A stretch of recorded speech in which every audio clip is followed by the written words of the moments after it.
Hello, psychologically minded parents. I'm Dr. Greenaway, and this is part 2 of a 2-part series looking at the foundations of how to parent oppositional children.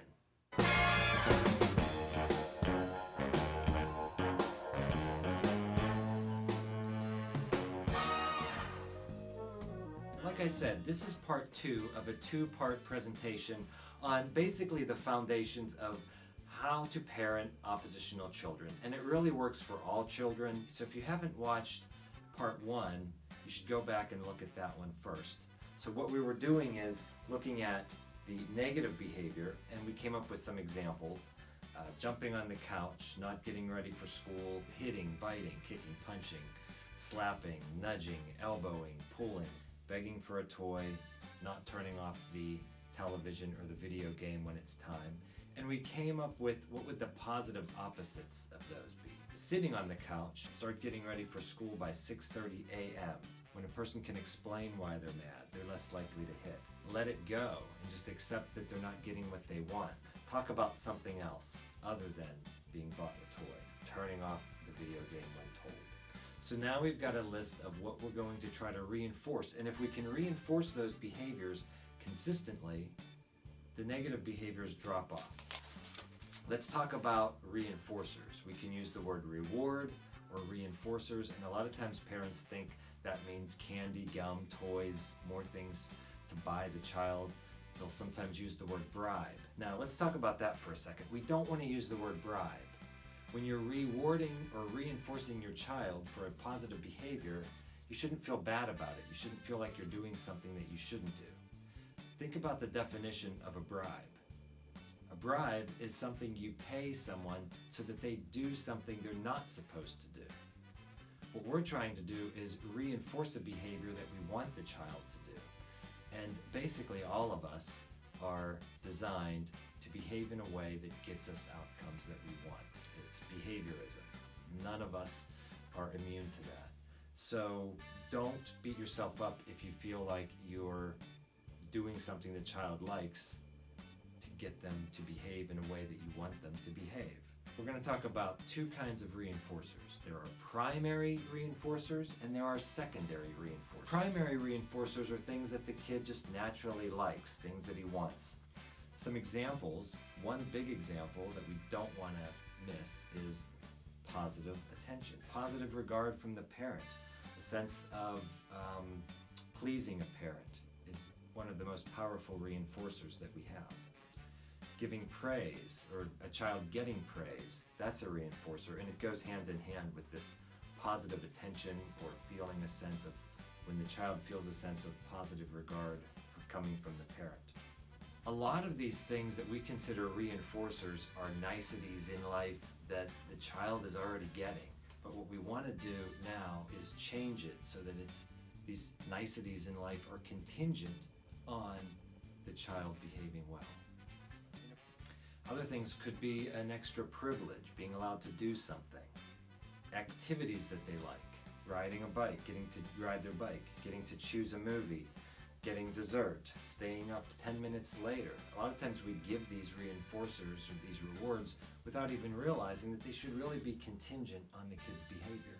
Getting to choose what music to listen to in the car. Some kids care about that, some don't. If yours is one that cares about that, use that as a reinforcer for positive behaviors on their part.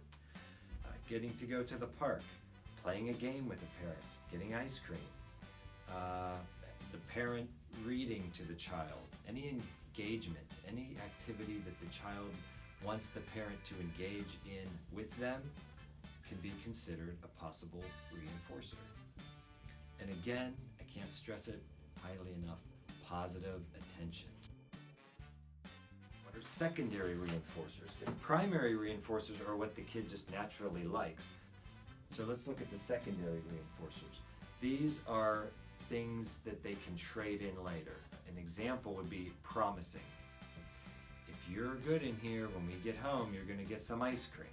The other common one is when people use a sticker chart or a points chart or a check mark chart, or they're getting tokens of some sort that they're going to trade in later. It's kind of like our money system. So you have to know your child. You have to know what kinds of behaviors they're having trouble engaging in that you want them to engage in, and you have to know what turns them on, what causes them to have a positive feeling inside, so that we can start to pair the behavior with this positive feeling, and we do that through reinforcers. Let's use the token system, because those are easy. They're tangible, the child can see it, they can hold it. I can't say enough about the importance of timing. The closer in time that you can pair the positive behavior on the child with the reinforcer that you give them, your response, in other words, the closer those are in time, the more likely that the child will have an association between the behavior and that positive feeling. Now, we use these secondary reinforcers like tokens because you can't always have a friend over in the moment, and you can't have Cheetos as your reward in the moment, but you can always give the child a token, and that token will start to represent these other primary rewards, and the tokens will begin to cause a positive feeling for the child, the same way your paycheck does for you as a parent. And if we're using the token system, it really works out easily, because you can have something like getting ready in the morning by 7:30 a.m. Every time you're ready by 7:30 a.m., you get 3 tokens. Every time we go into a store and you don't ask for a toy, you get 2 tokens. Every time you can sit on the couch for 30 minutes without jumping on it, you get a token. The other very important part of this plan is the child knowing what they're earning these tokens for. What can they turn them in for? And so we want to have a menu, so to speak. And an example would be being allowed to have potato chips with your dinner. That could cost 1 token. Choosing what restaurant to go to. Every kid has their favorite restaurant. If they get to choose, it's going to cost them a token. Going to the park, that could cost 2 tokens. In a perfect system, we don't have to do all the bookkeeping. The child's getting ready, the child's turning off the TV when you want them to, the child's sitting nicely on the couch, and they're having a nice life. They're getting chips with their meal, they're getting to listen to music that they like in the car, they're getting to have a friend over. And you don't have to do a balance sheet to make sure it's all getting accounted for. But when you have children who aren't living up to the expectations, then we need to do something where they can clearly see that when they behave in this way, the world turns out better for them. I will say you want to be generous with these tokens without over-satiating. That's the term that we use. You don't want the child to feel like they're on welfare, where they're working so hard, they're trying to, as hard as they can, to do these expected behaviors, but they just can't seem to make it work. And you also don't want to have a Bill Gates who has so many tokens that they don't have to behave in any way, shape, or form. That's nothing against Bill Gates. He's behaving very well, even though he probably doesn't have to.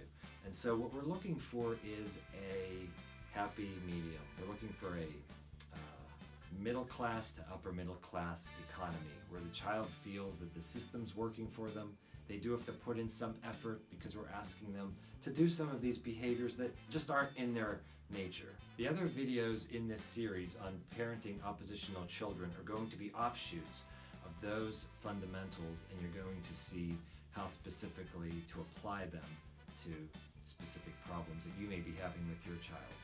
If you like this video, click like. Hopefully you're subscribed so that you'll be knowing when these other videos are coming. And always remember, psychology works.